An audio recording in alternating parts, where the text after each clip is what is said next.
Penindakan tim Detasemen Khusus Anti Teror atau Densus 88 dalam memberantas terorisme kini menjadi sorotan. Intimidasi dan kekerasan tak jarang menimpa mereka yang pernah menjadi sasaran tangkap Densus 88. Tudingan sebagai pelaku teror hingga tewas ditembak seolah menjadi konsekuensi yang harus dijalani. Data Komisi Nasional Hak Asasi Manusia, Komnas HAM, mencatat sejumlah kekerasan dan salah tangkap telah terjadi. Dalam kurun waktu 2007 hingga 2013 terdapat 8 kasus tembak mati terduga teroris. Sementara kasus salah tangkap dari tahun 2010 hingga 2016 berjumlah 11 orang.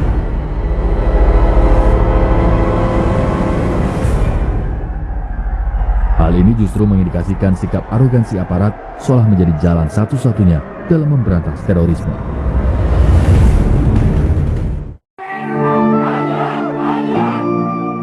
Jumat 11 Maret lalu menjadi duka bagi Suratmi dan kelima anaknya. Suami Suratmi, Siono, tewas di tangan Densus 88 anti teror.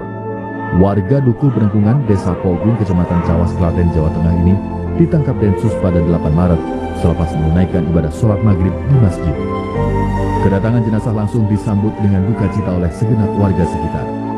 Keluarga sempat melihat wajah Siono untuk terakhir kalinya. Naas, kondisi meninggalnya pria 34 tahun ini sangat mengenaskan. Wajah almarhum Siono lebam hingga luka-luka. Kondisi ini tentu memunculkan tanya, bagaimana Siono meninggal? Dan bagaimana prosedur penangkapan Densus 88 hingga menewaskan Siono yang masih terduga jaringan teroris?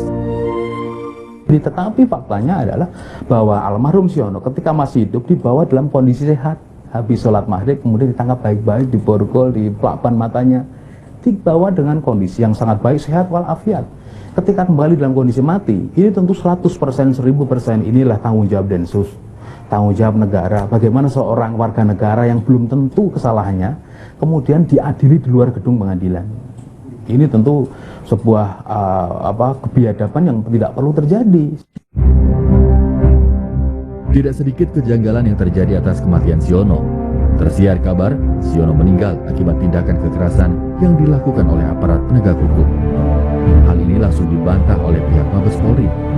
Namun pihaknya tak menampik bahwa terdapat kesalahan prosedur dalam proses penangkapan almarhum Siono. Ada pelanggaran atau kesalahan pada saat dilakukan pemeriksaan kooperatif, gitu kan. Nah, tapi pada saat kita minta untuk menunjukkan itu juga sebetulnya tetap dilakukan pemborgolan gitu. Hanya memang untuk memudahkan proses menunjukkan jalan ke sana kemari, kalau orang diborgol kan susah menunjukkannya. Ya, masa pakai mulut atau pakai mata. Nah, diberikanlah itu dibuka borgolnya untuk melihat. Nah, ternyata itu dimanfaatkan oleh yang bersangkutan untuk menyerang anggota. Sementara kami pun menemui Alex, salah satu pelaku teroris yang pernah menjalani pemeriksaan dan penyidikan oleh tim Densus 88. Bersama tim delik, Alex bercerita ketatnya pengawasan dari aparat Densus 88.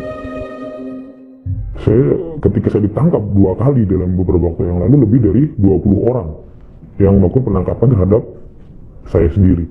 Makanya kalau ketika saudara Siono sudah ditangkap, ditaruh di dalam mobil hanya dikawal oleh 2 orang, itu logikanya saya tidak masuk di akal. Standarnya pasti 2 di depan, 2 di belakang, dan saudara Siono itu pasti ditempatkan di tengah, di dalam jok mobil di tengah, dalam kondisi kaki di rantai dan tangan di borgol. Itu standar protapnya. Alasan dari pihak kepolisian dia melawan, terjadi sebuah pergumulan di dalam mobil. Alasan itu saya tidak sampai di situ gitu, berpikir saya nggak mungkin. Kematian Siono setelah ditangkap Densus 88 jelas menambah citra buruk penanganan deradikalisasi di negeri ini. Seseorang yang diduga atau masih menjadi tersangka setidaknya masih memiliki hak, termasuk hak untuk membela diri di jalur hukum. Maka jangan sampai penuntasan kasus terorisme mengabaikan hak asasi manusia.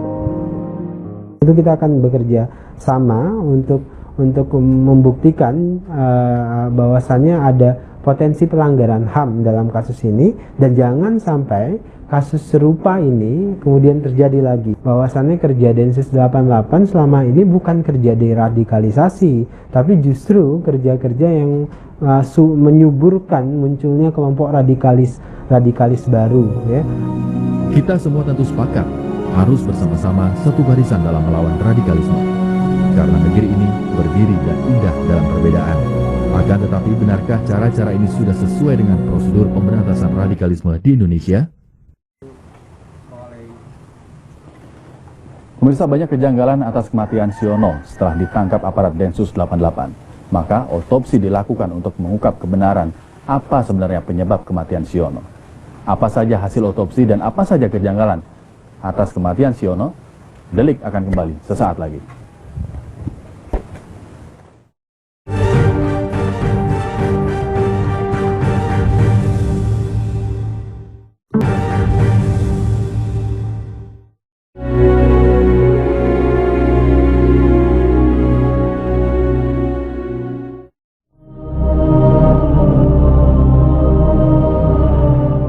Masih terlihat raut sedih pada wajah Marson. Bagaimana tidak, Siono, anak kesayangannya, tewas setelah ditangkap tim Densus 88. Siono yang masih terduga dalam kasus terorisme ditangkap tim Densus 88 pada 8 Maret 2016 lalu, sesaat setelah menunaikan ibadah di dalam masjid. Tahu keluar dari masjid itu dipegang kanan kiri ya, pegang kanan kiri, yang satu di belakang. Jadi ke posisi semula ambil sepeda. Nah saya kan melewati saya tanya, ada enten apa mas? Saya gitu. Oh enggak, itu urusan utang piutang mau dibawa ke polsek gitu. Nah ini masuk orang masih beribadah, rangkaiannya belum selesai, di hadapan yang masih melakukan ibadah itu dilakukan penangkapan tanpa ada surat, baik penangkapan maupun izin untuk masuk, atau umum kita kenal dengan penggeledahan misalnya. Sementara itu, sorot mata Suratmi masih menyisakan kesedihan. Sepeninggal suaminya, kini Suratmi harus memikul beban dengan menghidupi kelima anaknya.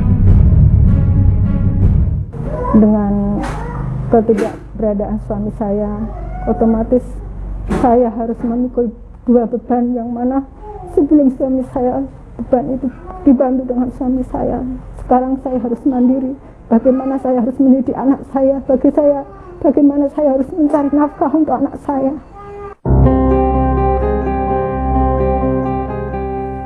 Di rumah inilah Siono serta istri dan 5 anaknya tinggal. Rumah ini juga menjadi lokasi pendidikan anak usia dini dan taman kanak-kanak yang berdampingan dengan masjid. Sementara itu, di mata warga, Siono bukanlah pria misterius. Dia dikenal ramah dan suka menolong sesama.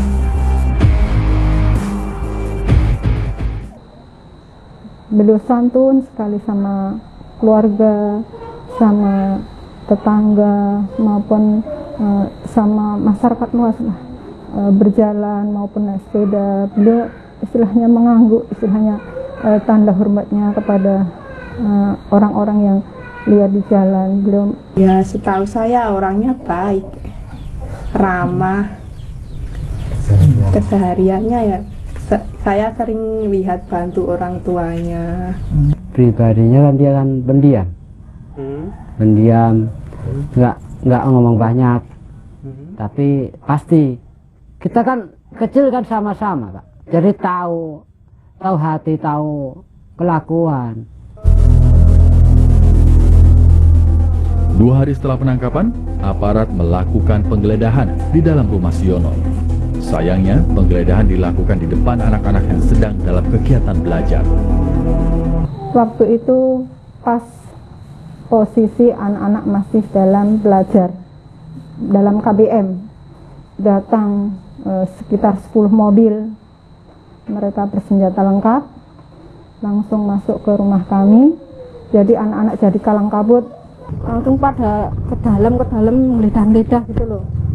Terus anak-anak yang A itu langsung ada yang histeris nangis minta pulang, terus yang B juga pada terus pada minta pulang gitu loh, padahal belum waktu pulang itu.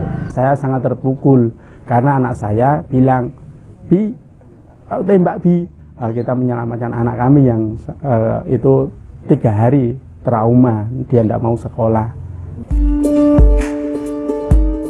Saat penggeledahan dilakukan, tidak ada sepucuk surat perintah penggeledahan yang ditunjukkan oleh aparat kepada keluarga. Inilah yang dirasa janggal oleh pihak keluarga.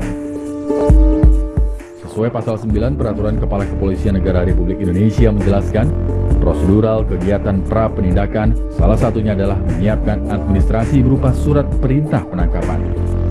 Kitab Undang-Undang Hukum Acara Pidana KUHP Pasal 18 juga mengatur pelaksanaan tugas menangkap dilakukan oleh petugas Kepolisian Negara Republik Indonesia dengan memperlihatkan surat tugas serta memberikan kepada tersangka surat perintah penangkapan yang mencantumkan identitas tersangka dan menyebutkan alasan penangkapan.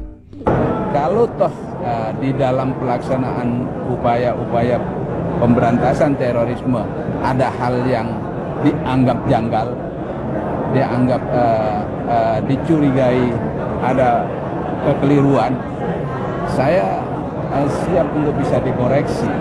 Ada banyak pelanggaran prosedural administrasi dalam penanganan hukum terhadap Siono itu. 3 hal ini sebetulnya patut dijadikan alasan untuk dilakukan serangkaian tindakan hukum. Karena kan kalau terkait dengan Densus, wah, Mabes Polri itu kayaknya maju di garis paling depan untuk membela bahwa Densus itu tidak ada salahnya sedikit pun. Cap teroris sering melekat kepada seseorang yang statusnya masih terduga.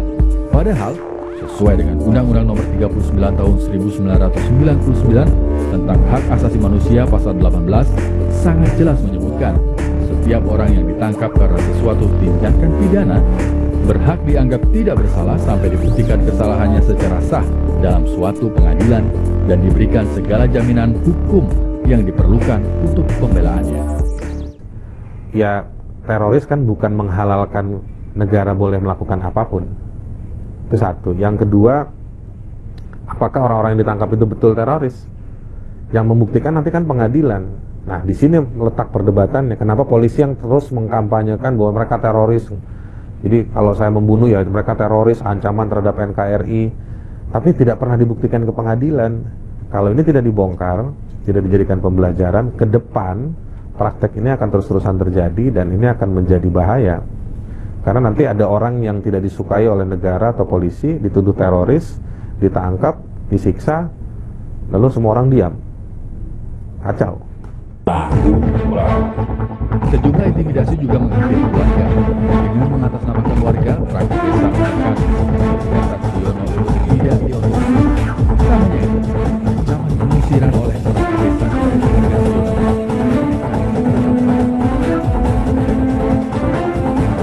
Waktu kami pulang dari Jakarta selang 1 hari itu, keluarga kami sudah disodori untuk penandatangan seperti itu, untuk istilah yang di antara isi-isi itu, di antara untuk mengikhlaskan suami saya, tidak menuntut jalur hukum, tidak mengadakan otopsi seperti itu. Isi kesepakatannya itu pokoknya kuburan Sio itu jangan sampai di otopsi. Kalau terjadi otopsi tidak boleh dilaksanakan di Desa Pogong. Kemudian setelah diotopsi tidak boleh dimakamkan di Desa Pogong. Yang selanjutnya keluarga yang terkait harus meninggalkan Desa Pogong.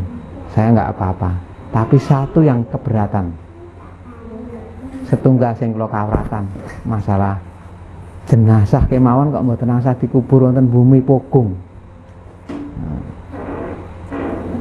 Kemudian saya bertanya kepada mereka semua, apakah panjenengan punya hak atas bumi ini? Panjenengan apa nggak ada hak oleh bumi niki? Niki bumine sinten? Niki bumine Allah.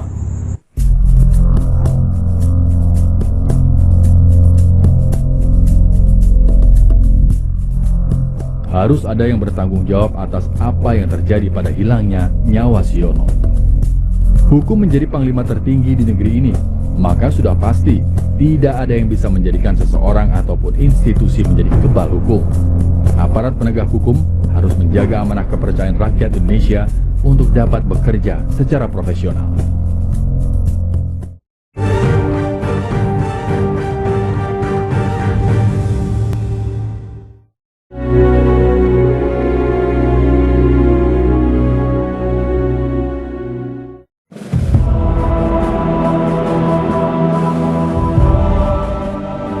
Siono terduga teroris di Klaten, Jawa Tengah dinilai sangat tidak wajar. Bahkan pihak keluarga mendapat tekanan dari pihak tertentu yang meminta jenazah Siono untuk segera dimakamkan. Tidak hanya itu, istri, ayah, dan kakak Siono diminta untuk menandatangani surat agar keluarga tidak menuntut Polri. Ibu Suratmi, istrinya dari almarhum Siono ini, dimintai untuk menandatangani surat pernyataan. Isinya 3 hal. Yang pertama, mengikhlaskan kematian suaminya. Yang kedua, tidak akan menuntut kepolisian. Yang ketiga, tidak akan melakukan otopsi. Pada saat itu ada penyerahan, Bu, ini yang satu bongkok itu diserahkan kepada kakaknya untuk mengurus pemakaman, perawatan jenazah. Terus yang satu bongkok itu diserahkan kepada Ibu Suratmi, ini untuk biaya anak-anak gitu. Kepada tim delik, pihak Mabes Polri mengatakan uang tersebut merupakan milik pribadi dari Kepala Densus Brigjen Pol Edi Hartono. Jadi Kadensus ya, Bapak Brigjen Edi punya inisiatif ya sebagai rasa bela sungkawa untuk membantu pemakaman ataupun biaya perawatan selama yang bersangkutan dalam proses pemakaman. Mungkin juga ada perlukan kegiatan-kegiatan lain, bukan untuk maksud apa-apa. Sementara itu menurut Trisno Raharjo, Ketua Tim Pembela Kemanusiaan, pemberian uang menjadi hal yang tidak wajar. Kadensus memberikan uang pribadi kepada keluarga terduga teroris yang operasinya justru dibiayai negara. Sudah seperti ini bukan lagi uang duka. Apalagi kalau diketahui uangnya kemudian dikatakan dari Kadensus, ini ada apa lagi? Ada persoalan apa? Kadensus yang kemudian memberikan ini. Kalau ini memang tugas, ini adalah memang tanggung jawab yang ada, kan tidak perlu. Berbagai kejanggalan inilah yang akhirnya membuat Suratmi bertekad mencari kebenaran atas kematian suaminya. Bersama Komnas HAM, Suratmi mendatangi kantor pengurus Muhammadiyah di Yogyakarta. Suratmi dan keluarga meminta bantuan hukum mencari keadilan yang dirasa tidak berpihak pada dirinya. Pemirsa, tentu kita mendukung untuk penuntasan aksi radikalisme di negeri ini. Akan tetapi jangan sampai penuntasan aksi radikalisme di negeri ini mengabaikan hak asasi manusia.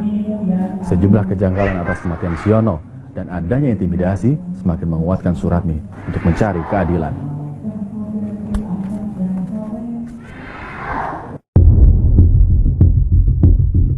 Kematian Siono terduga teroris di tangan Densus memasuki babak baru.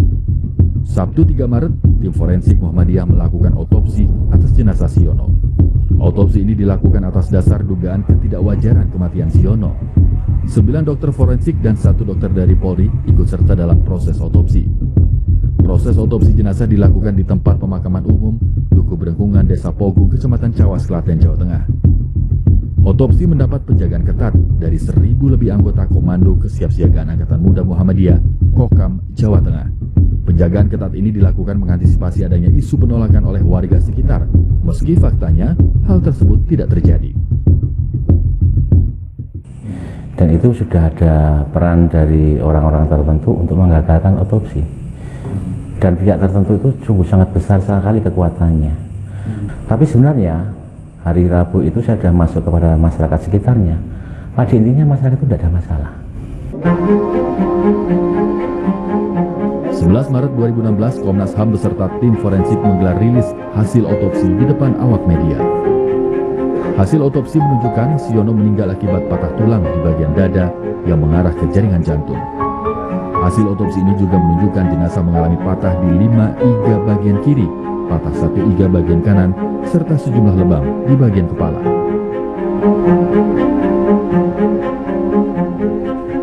Sebelumnya pihak kepolisian menyatakan telah melakukan otopsi atas jenazah Siono.